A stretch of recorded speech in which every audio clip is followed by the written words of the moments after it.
Welcome to Man Does Tech, where I solve the problems you didn't even know you had. You begin by choosing the TTS engine that fits your needs and budget. Cloud services give variety, while local tools protect privacy. Once chosen, open the app or API console and paste or upload your clean text so formatting won't break timing. Make sure to select the correct language and a voice that matches tone, then set the base speaking rate and volume.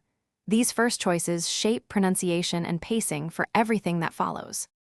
Once the base voice is set, refine how it speaks. Use SSML or phoneme tags to correct names, acronyms, and uncommon words so they sound natural. Add breaks and emphasis to control rhythm and adjust pitch slightly where needed to avoid monotone delivery. Preview short sections repeatedly, then tweak rate and intonation. Small changes here prevent robotic results.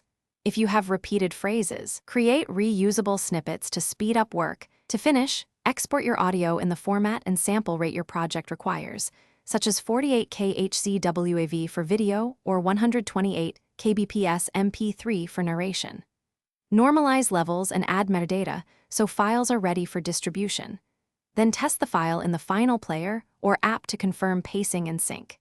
If you have multiple files, batch export or script the API calls to save time. Troubleshooting tip: if words still mispronounce, add explicit phonetic SSML or split the phrase across a short pause to force correct rendering.